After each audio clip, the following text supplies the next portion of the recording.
আরে ফর্মটা অতটাও ডিফিকাল্ট নয়, খুব সহজ ফর্ম। কতটা সহজ আমি তোমাকে দেখিয়ে দিচ্ছি, কিভাবে ফিল আপ করতে হয় সেটাও শিখিয়ে দিচ্ছি। দেখে নাও, আসো ফোনটা দাও।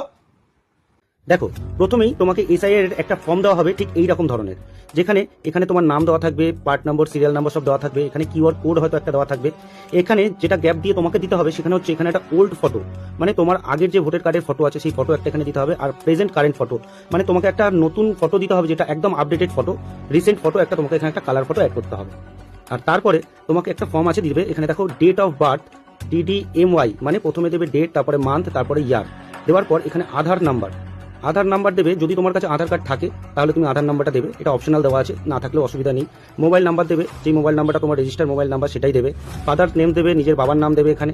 দেওয়ার পর ফাদার গার্জিয়ানের এপিক নাম্বার, মানে হচ্ছে বাবার ভোটার আইডি কার্ডের নাম্বারটা এখানে দেবে। মাদার নেম, এখানে মাদার নেম দেবে। মাদার নেম দেওয়ার পরে মাদার এপিক কার্ড নাম্বার, মানে মায়ের ভোটার কার্ডের যে নাম্বারটা আছে সেটা দেবে। আচ্ছা, স্পন্স নেম, এটা একটু খুব ভালো করে বুঝবে, ইফ অ্যাপ্লিকেবল, মানে এই ফর্মটা তুমি ফিল আপ করছো, আসলে তুমি তো বিবাহিত, তুমি আর আমি বিবাহিত, তাহলে যদি এই ফর্মটা তুমি ফিল আপ করছো তাহলে এখানে স্পন্স নেমের জায়গায় কিন্তু আমার নামটা দেবে, মানে তোমার হাজবেন্ডের নাম। আর এই যে স্পন্স এপিক কার্ডের যে নাম্বারটা সেটা কিন্তু দেবে আমার যে ভোটার কার্ডের নাম্বারটা আছে সেটা এখানে লিখবে। ঠিক আছে, এইবারে আসছি মেন পার্ট। এইবারে যে মেন পার্ট সেটাই হচ্ছে এখানে, এটা হচ্ছে মেন পার্ট। দেখো, এই ফর্মটা কিন্তু ফিল আপ করতে হবে। এবার বাঁদিকে যে ফর্মটা আছে, এই যে ফর্মটা আছে, এই ফর্মটা কিন্তু 2002 যাদের ভোটার লিস্টে নাম আছে তারা এই ফর্মটা ফিল আপ করবে 2002 এর ভোটার লিস্ট দেখে। ঠিক আছে, এখানে কি করতে হবে, যেমন আমার নাম আছে 2002 এর ভোটার লিস্টে, তো আমি এখানে ইলেকট্রাল নেম দেবো, মানে আমার নামটা দেবো। এপিক কার্ডের নাম্বারটা দেবো, 2002 যেটা ছিল সেই কার্ডের নাম্বারটা দেবো। আচ্ছা, রিলেটিভ নেম, মানে আমার রিলেশনে আমার বাবার নাম দেবো। ঠিক আছে, রিলেশনশিপ দেবো, এখানে বাবার সাথে আমার রিলেশনশিপ ফাদার লিখবো। ডিস্ট্রিক্ট দেবো, স্টেট দেবো। অ্যাকাউন্ট নেম, মানে বিধানসভার নামটা এখানে দিতে হবে সেই 2002 এর লিস্ট অনুযায়ী।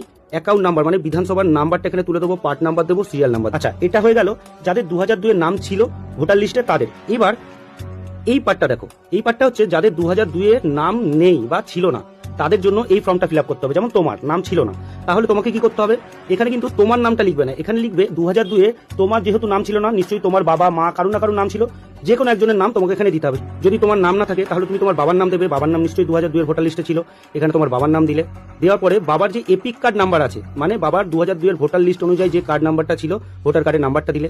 আচ্ছা, রিলেটিভ নেম দেবে হচ্ছে বাবার রিলেটিভ নেম দেবে, মানে বাবার নাম দিলে, মানে তোমার দাদু।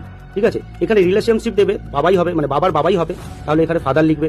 সেই অনুযায়ী ডিস্ট্রিক্ট, স্টেট, অ্যাকাউন্ট নেম, মানে সেই বিধানসভার নামটা দেবে। আচ্ছা, সেই বিধানসভা অনুযায়ী সেই বিধানসভার অ্যাকাউন্ট নাম্বারটা দেবে, পার্ট নাম্বার দেবে, সিরিয়াল নাম্বার দেবে। এইভাবে পুরো ফর্মটা ফিল আপ করে জমা দেবে। এরপরে যদি কোনো অসুবিধা হয় তাহলে বিএলওর যে অফিসাররা আছে তাদের সাথে তুমি কথা বলে নিতে পারো, নিয়ে তোমার যদি কোনো প্রবলেম হয় তুমি সেই প্রবলেমটা সলভ করতে পারো।